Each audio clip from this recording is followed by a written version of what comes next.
So this is the third lecture. In this lecture, we're going to start talking about how to grade retention systems.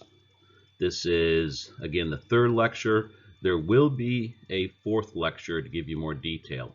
In this lecture, we're going to talk about the actual drawing of contours, labeling of contours, labeling of high points, low points, raised drop inlets, and curb cuts. All of these are things you're going to need in order to grade these systems. Now, we've already talked about how you take a system and cut it into multiple smaller sections. That you've already accomplished. Now we're going to talk about what do you actually do in the bioretention systems. What do you do for the actual curb cuts? What do you do for raised drop inlets if you have them? And what do you do for regular drop inlets if you need those as well? So this is an example of the sort of plan that you're going to have to create. And the basic idea is that you want to create these bioretention systems that are downhill from your paved areas.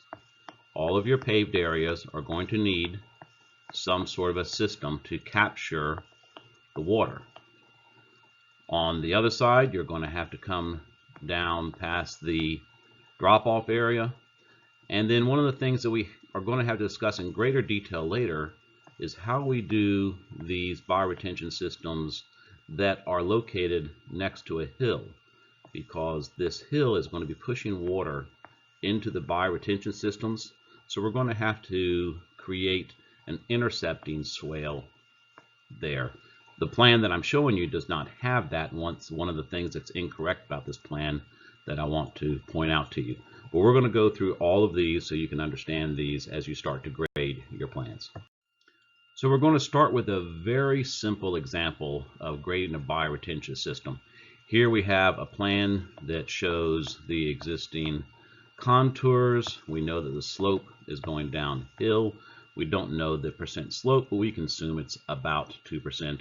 And what we're going to do is we're going to talk about how we're going to then come in and modify this plan so that we can create basically a hole in the ground that will hold water. So the first thing we want to do is very simple. We want to take these contours and push them so that we have a flat area in the middle. This flat area then we're going to excavate out so that we can hold water in it. Now, when we put in these new contours, it's important that you understand that this contour, the very first contour that goes in, is the same elevation as the contour that is right below it. So this is a 6 contour as it's labeled, and this is a 6 contour as it's labeled. That means that both of these are 6 contours. This and that are both 6 contours. The reason that we do that is that eventually we're going to need to create high points here, so that in all honesty we're creating a berm that goes below our retaining area. Water will then flow into the retaining area. It will fill up with water, but water will not overflow down the hill because we've created a berm, or a dam if you will, right across here. We're going to talk in more detail about how we're going to specify that, and also how we're going to create a raised drop inlet so that water does not overflow. So now we have added the high points and the low points. And yes, you must actually label them with an HP for the high point and an LP for the low point. What we've done with these high points is we have basically created a berm here along the downhill side of the system.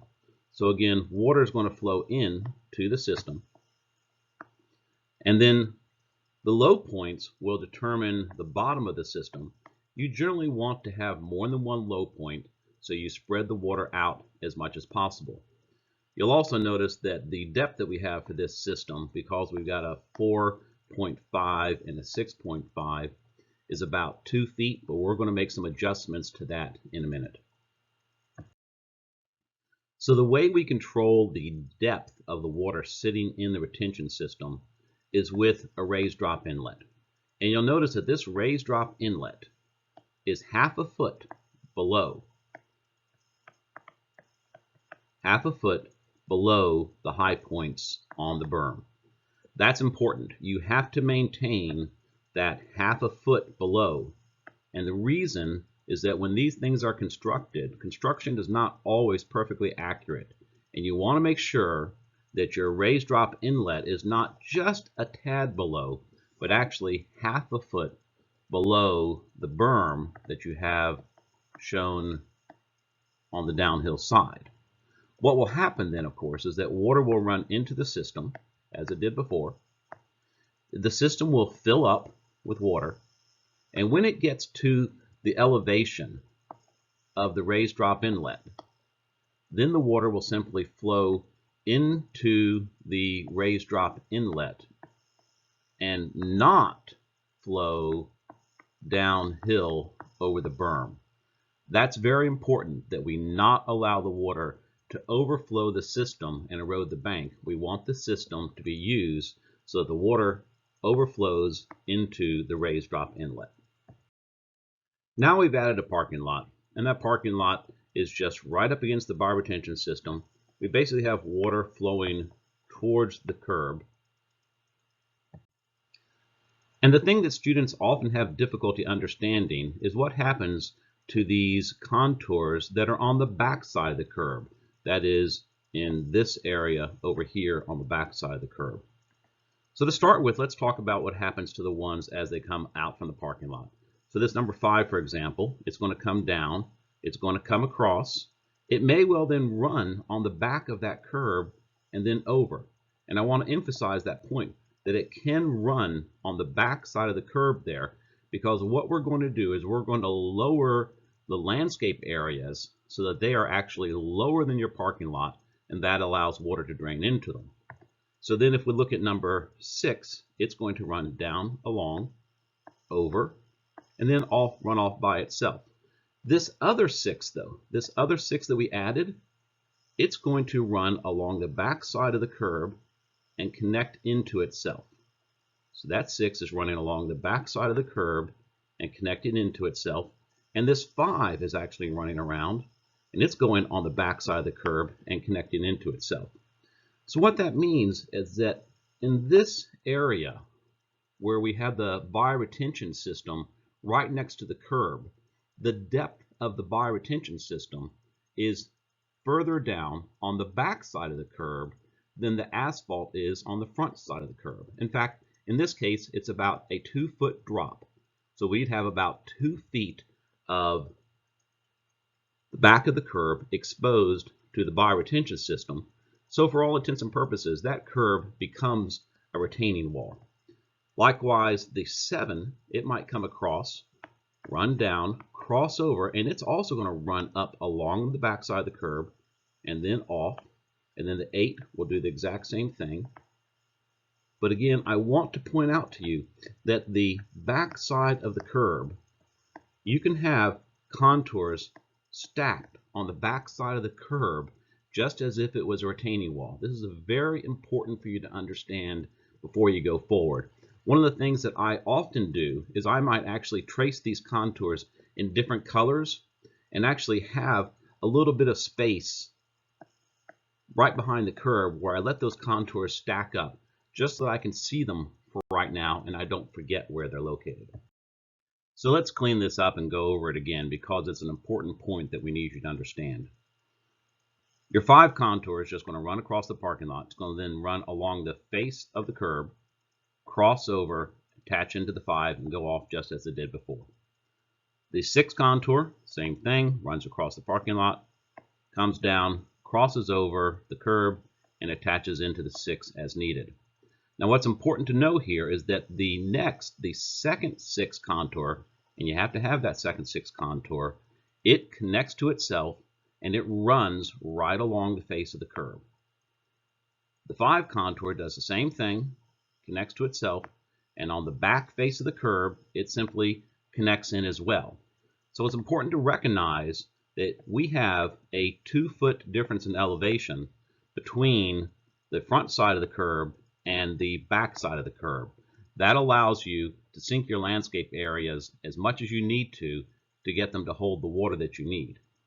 And then obviously the 7 does the same thing. It runs across, over, connects back into the 7, goes off as that needs to into the landscape area, and of course the 8 does the same thing as well.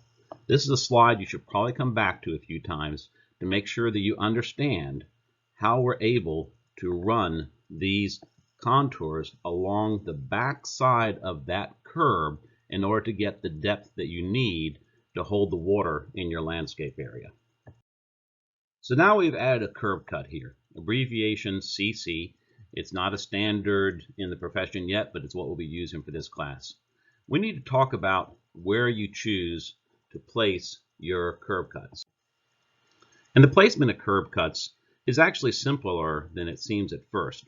We have water running down through the parking lot, and we have our curb cut located so that the water would then run into our bioretention system.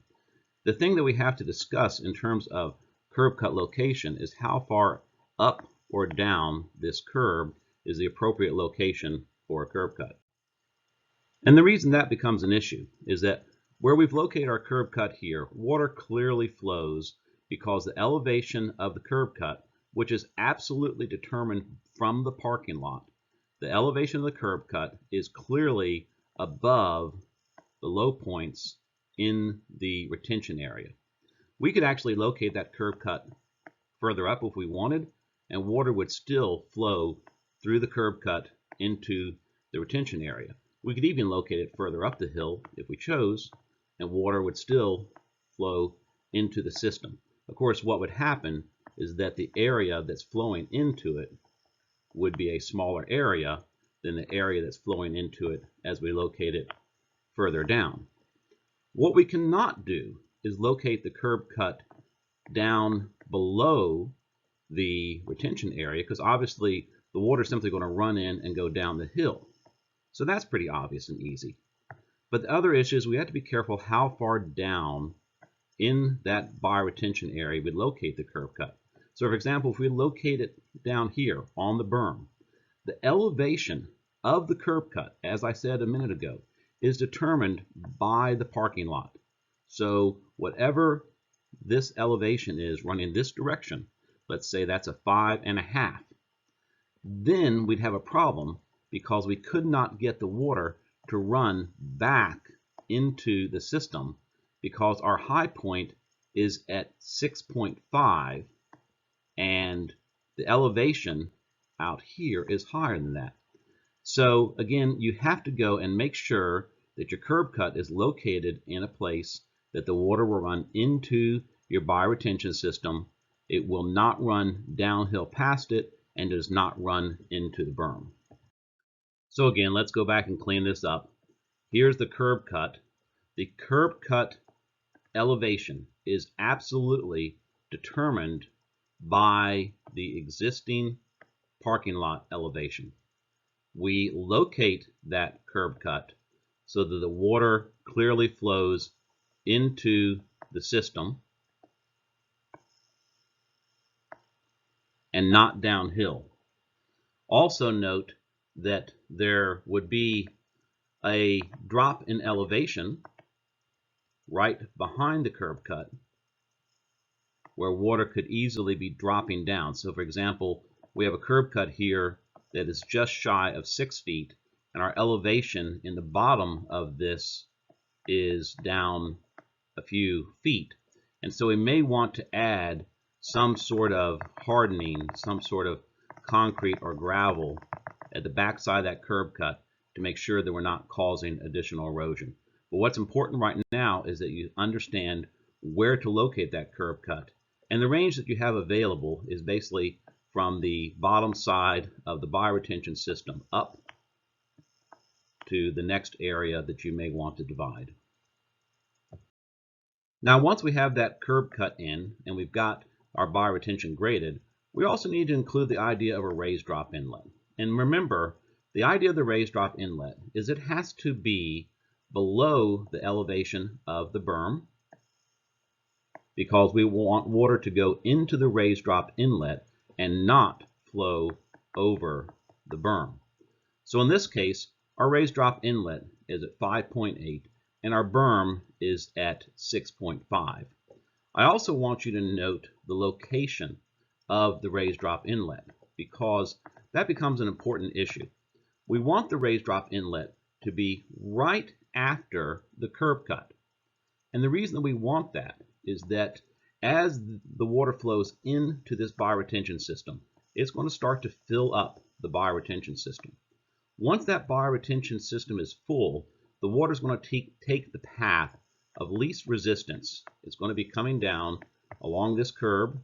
It's going to run in, and the least path of resistance is going to be right into that raised drop inlet. The idea then, of course, is that we're assuming that it's dirty water that's going to be in the bioretention area here. And then once that fills up with dirty water, the clean water is going to go down into the raised drop inlet. So here we have the same drawing. We've put the contours diagonally across the curve just for reference so you can see how they're connected. One of the things that we're trying to point out here is that the curb cut elevation and the raised drop inlet are related to one another. Again, you already know that the curb cut elevation is determined by the pavement elevation. The raised drop inlet is determined by two things. To begin with, it has to be lower than, at least a half a foot lower than the berm, but it also needs to be lower than the curb cut, because the idea is that as water fills up this system, the water then goes into the raised drop inlet and does not back up into the parking lot. We'll show another example where we do want to back up into the parking lot, and we may not need a raised drop inlet. But for right now, let's understand that if you're going to have a raised drop inlet, there are a couple of rules that you have to know about the raised drop inlet in terms of its elevation. First, it must be below the berm, half a foot. Second, it must be slightly below the curb cut. Third, the elevation between the raised drop inlet and the low points inside the bioretention system will determine the depth of water that you can hold within your bioretention system. So in this case, you see we have our low points at 4.5, we have our raised drop inlet at 5.8. So the difference between those two numbers is the depth of water that we can hold in our bioretention system. Now, another option that we have available to us that I want to make you aware of is a drop inlet. And that's simply a drop inlet in the parking lot. These drop inlets are normally made out of concrete, which costs more money compared to our RDIs, our raised drop inlets that can be made out of plastic. Now, in this case, we're kind of have a belt and suspender situation. We have water that runs down, it runs into, fills up, and then can overflow into the raised drop inlet. If that raised drop inlet got clogged, then the water, as it fills up, would block this entrance where the curb cut is. Remember, of course, that the curb cut is lower elevation than the berm, very important. And so as that water fills up this system, it will block this entrance, and the remaining water that's coming down will simply go directly down to the drop inlet. So this is a safety overflow, if you will, but as you'll see in the next slide, it also gives us an opportunity to eliminate the raised drop inlets if we choose. So in this slide, you see we have taken out the raised drop inlet, and that is a perfectly fine way to do this. What happens then is water flows down, it goes into the curb cut, the retention area fills up, it does not overflow because we have a berm that keeps it from overflowing. What it does is it backs up in the system, and then as it backs up, the water will block the curb cut. What happens, of course, then is the water cannot go into the system anymore, so the cleaner water simply goes down to the drop inlet. These two different systems, one where you have a raised drop inlet in the bioretention system, and the other where you have no raised drop inlet, but you have a drop inlet in the parking lot, are the core of what you're going to be doing for these systems. And again, getting the elevations correct is what makes this work, and we'll be talking about this a lot more. And then finally, we want to show what it looks like if we have a parking lot on both sides. We're not really worried about the drainage of the parking lot on the downhill side because it's flowing away. We're only worried about the drainage on the uphill side. And the contours, of course, will connect over, as you've already seen, in a fairly straightforward manner. So the system is basically the same. Although we have this extra parking lot over here on this side, you're going to be designing the system for that extra parking lot downhill. So this is the sort of thing that you might have, a green median between your parking areas that you plan to use for your bioretention system. So now we're going to show you a typical example in a drawing of how this is done that includes all the parts that you need. We have the curb cuts, we have the low points in the parking lot, we have the high points that show where the berm is, we have the two contours, which will always have to have two contours here. We have then the water backing up and into a existing drain inlet. There is no raised drop inlet in this example. So we start on this drawing by having two curb cuts. These two curb cuts are uphill from the drop inlet, and it's important to notice that we actually label these. We can label them if we want with one spot elevation, because two curb cuts going into the same retention area must be at the same elevation. Again, they must be at the same elevation whether they're next to each other or not. You could have a curb cut on the opposite side of your bioretention, but if you have two curb cuts going into the same bioretention area, they have to be at the same elevation. The reason is really simple. If there was more than one curb cut and they were at different elevations, water would run into the first curb cut and out the second one. So let's imagine in this case that we had a curb cut up at this elevation.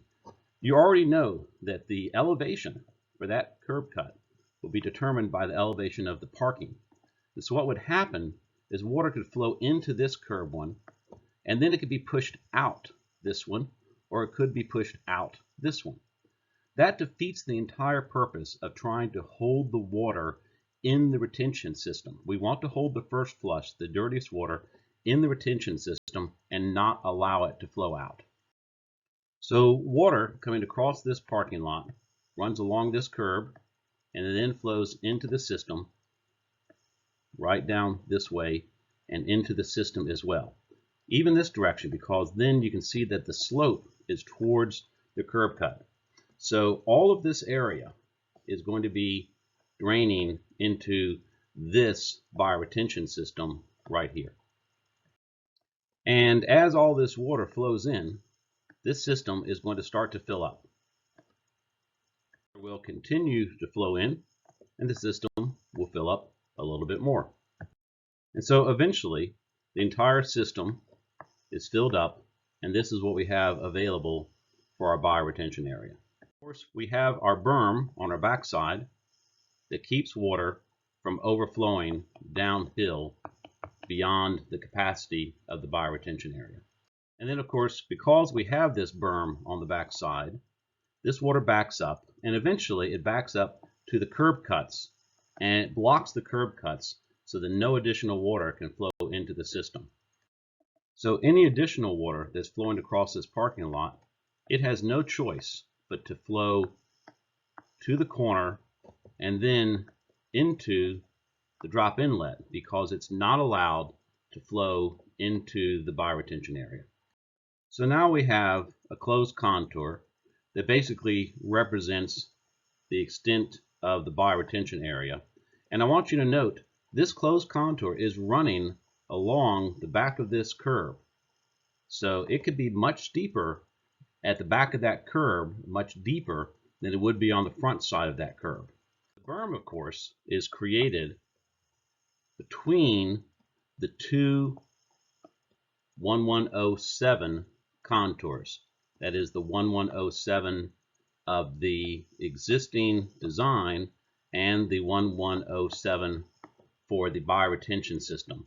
You will always have these two contours adjacent to one another with a berm created in between in every one of your bioretention systems.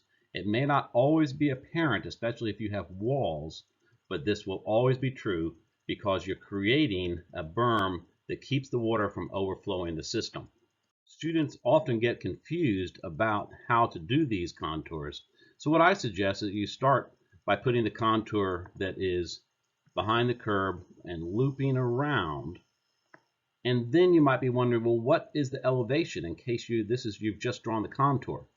The elevation will always be the same as whatever contour is adjacent downhill. So you can actually draw these in ahead of time if you want. And just remember that the elevation of the two contours will always be the same, so we can have a berm in between. So these are the four basic parts that we always have to have in one of these systems. To start with, we have our curb cuts. Our curb cuts allow water into the system. We have a closed contour that may be running right along the back of the curb, as you know, and that is our containment system. We have two contours that will always exist, and they will always be the same in elevation, and that then creates an opportunity to put high points in between, and that becomes the berm that keeps water from overflowing the system. These same parts will exist in all of the retention systems that you design.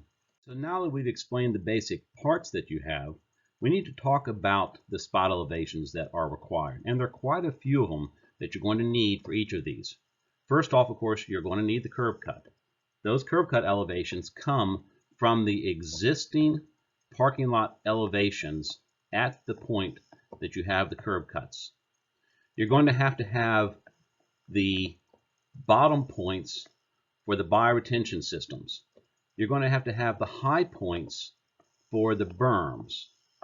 And then, of course, you're going to have a drop inlet in the parking lot, or you could have a raised drop inlet in the bioretention system. And we need to talk about how you set the elevations for each of these, because if you do not set the elevations properly, the system simply will not work. So here is your basic guide for setting the elevations for all of these spot elevations.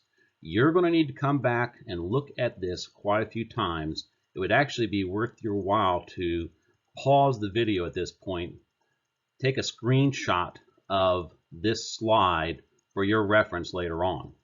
So to start with, we always start with the curb cut.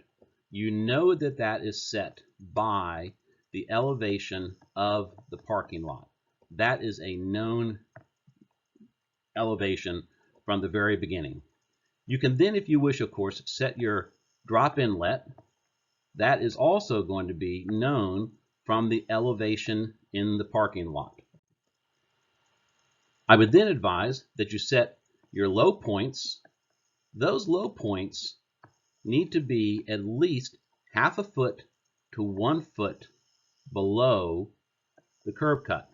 So the elevations that we're giving here are all in reference to the original curb cut. Once you have that curb cut, you can then determine the elevations for everything else. So again, the low points are half a foot to 1 foot below the curb cut.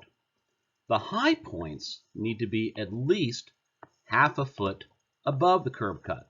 Why half a foot? Because the way things are constructed is not that precise, and you do not want to leave wiggle room for someone to get it wrong.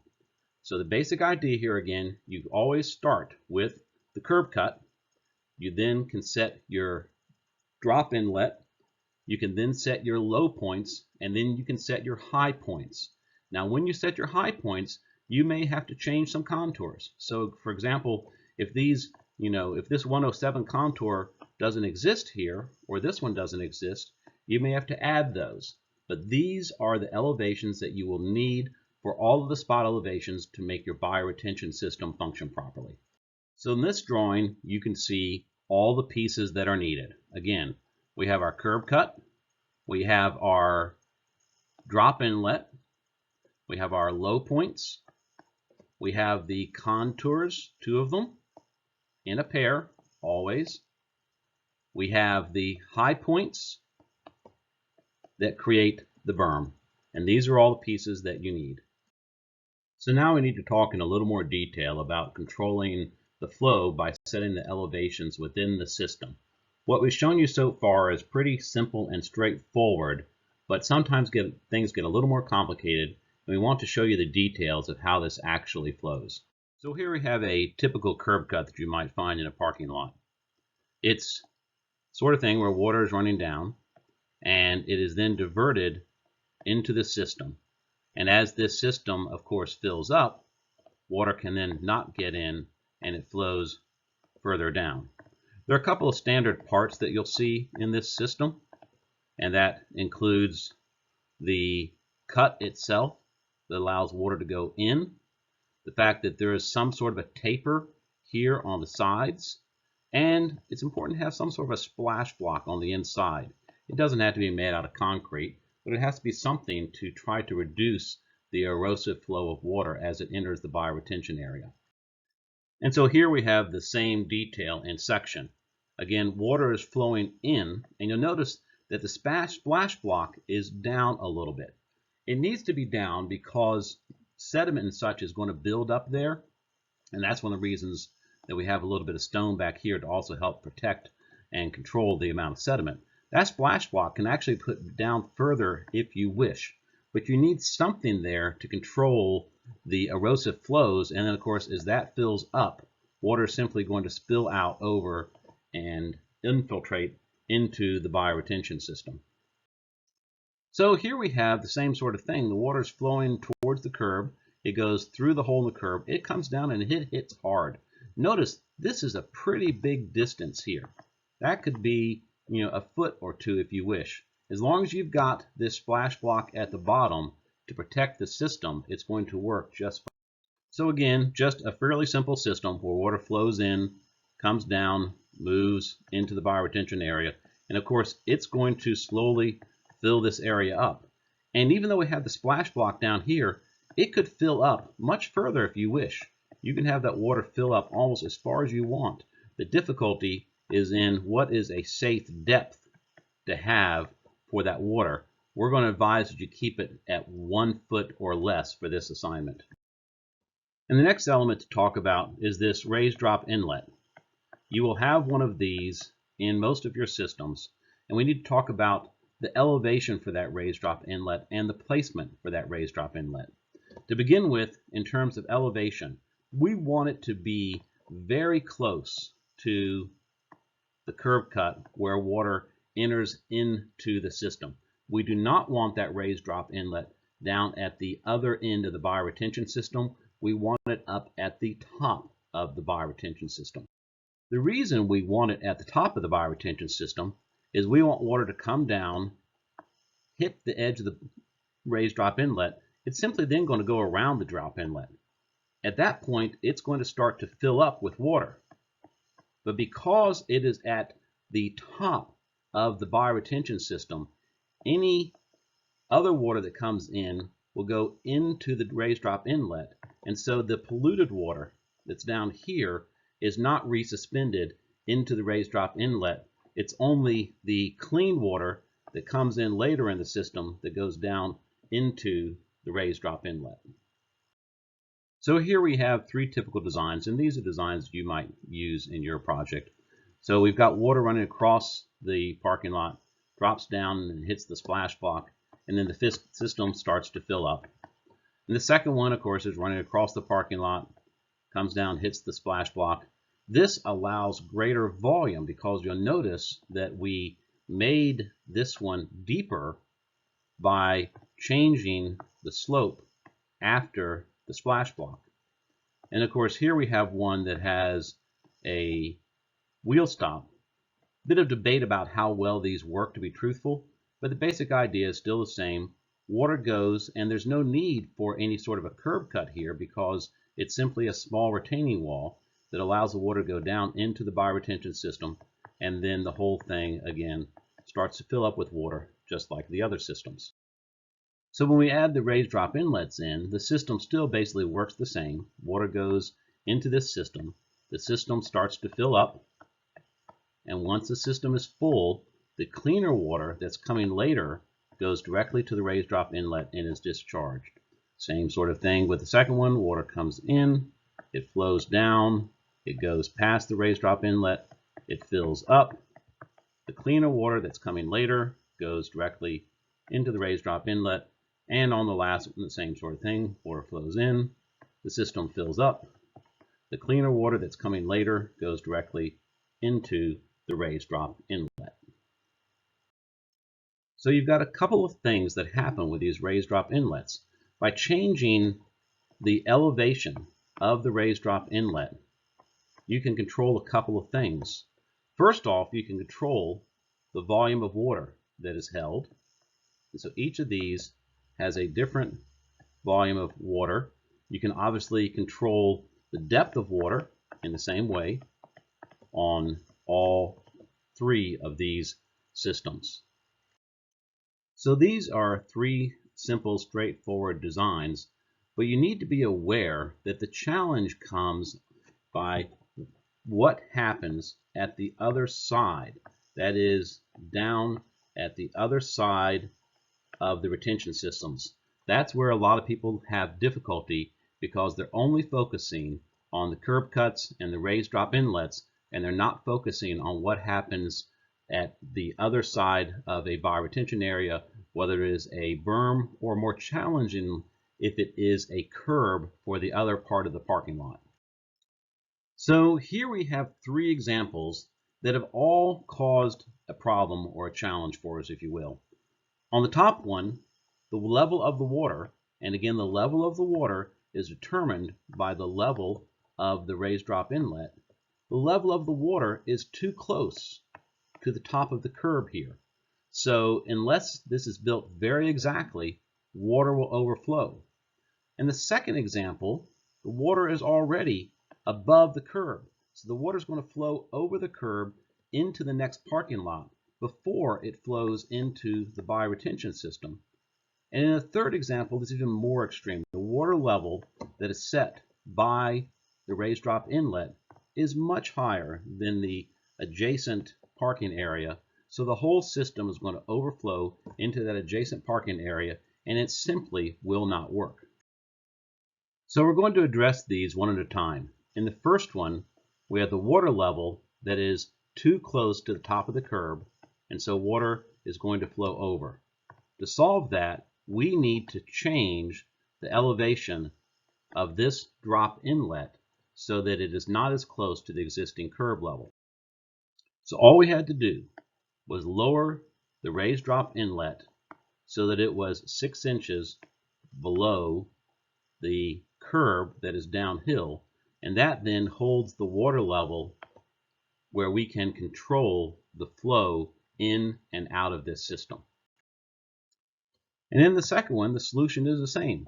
We've simply lowered the raised drop inlet so that the water level is well below the curb that is downhill of the bioretention system. This third one, however, is a little more challenging. We just lowered the raised drop inlet, but we haven't lowered it enough to keep it from flowing over. So of course we have two options that's available here. One is we can lower this raised drop inlet even more if that solves the problem. But another option that you may have to use is you may have to raise the land to create a dam before you get to the existing curb downhill. So you've got two choices here. One, you can definitely lower the level of the raised drop inlet, but two, you can raise the level of the land over here to create a berm so the system does not overflow. All of these are available for you as designers to help make this system work.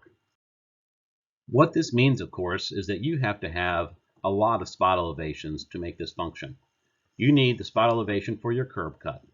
You need the spot elevation that is for the splash block. You need the elevation that is for the raised drop inlet. You need the low point. You need the high point, and you also need the top of curb for the next parking area. In the second example, same thing. You need the curb cut elevation, splash block, raised drop inlet, low point of the retention area, high point of the retention area would act as a dam, and the top of curb for the adjacent parking lot. And of course, in the third example, the exact same thing. All of those points are going to be needed in order to explain how this system works. So quite frankly, this is a lot of spot elevations you have to put in. We're going to point out again the most critical one. The berm has to be half a foot above the raised drop inlet. If the berm is created by a curb, then that curb has to be half a foot above the raised drop inlet. The raised drop inlet needs to be below the curb cut in all cases, and the bottom, the low point, needs to be defined so that we know how much water is going into and being held by your bioretention system. I'd advise you go back and look at the slides that give those specifics again, and then we'll go into more detail in the next lecture. So again, this third lecture is about how to grade your retention systems. It is an introduction to this. Be aware there is another lecture, number 4, coming up that you are going to need to look at in order to understand how to do this in more detail. We would advise that you go through this lecture probably twice and then start looking at how you're going to grade some of your retention areas, and then we'll have another lecture for you to give you a little more detail for special situations which most all of you are going to need to know about.